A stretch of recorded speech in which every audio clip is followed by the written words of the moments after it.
ចានាងខ្ញុំឈ្មោះអនសុភេរិកាចានាងខ្ញុំមកពីជាគ្រូមកពីមន្ទីរវប្បធម៌និងវិចិត្រសិល្បៈខេត្តសៀមរាបនិងសាលាវិចិត្រសិល្បៈភូមិភាគសៀមរាបខ្ញុំមកបង្រៀននៅសាលា Go Global នេះរយៈពេល7-2 ឆ្នាំហើយនាងខ្ញុំបានបង្រៀនរបាំដូចជារបាំក្បាច់បាតឆាបចោរបាំជូនពររបាំនារីជីជួរបាំអប្សរាហើយនិងរបាំប្រពៃណីដូចជារបាំក្រមាចាការបង្ហាត់នេះគឺត្រៀមនៅក្នុងការចែកសញ្ញាប័ណ្ណឬក៏ប័ណ្ណសរសើរចា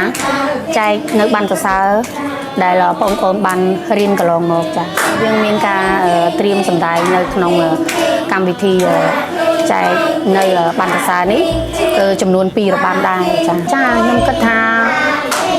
មានការរីកចម្រើនច្រើនដោយសារក្មេងៗទី1គាត់ចង់ចាហើយទី2នោះគឺធ្វើឲ្យពួកគាត់នឹងបានយល់ដឹងអំពីវប្បធម៌ខ្មែរនិងក្បាច់របាំបុរាណខ្មែរចាពួកភាគច្រើនកូនភាគច្រើនគាត់អត់ទាន់ស្គាល់នៅអ្វីដែលជារបាំថាជារបស់ខ្មែរចាហើយគាត់ក៏អត់ទាន់ចេះហើយបើសិនជាកូនបានហាត់រៀនកន្លងមកនេះគឺកូនមានបរិបត្តិមើលទៅឃើញថាគាត់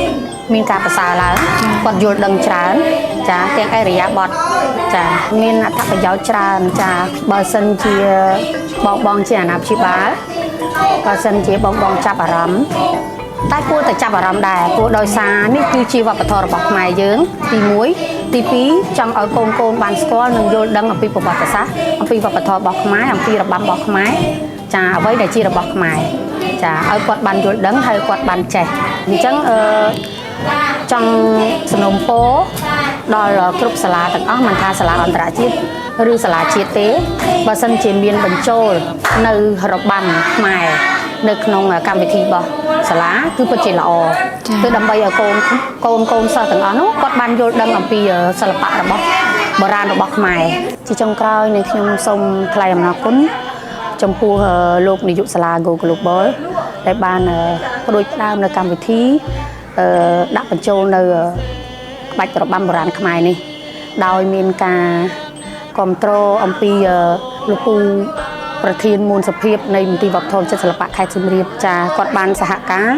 ហើយនឹងបានផ្ដួចផ្ដើមឲ្យបានមានកម្មវិធីនៅក្នុងសាលានេះរបាំបុរាណខ្មែរគឺមានការពិសេសណាស់ចាអញ្ចឹងខ្ញុំសូមអរគុណដល់លោកទាំងពីរដែលបានដូចដើមនៅកម្មវិធីនេះឡើងដើម្បីឲ្យកូនក្មេងជំនាន់ក្រោយបានស្គាល់និងបានយល់ដឹងចាអរគុណ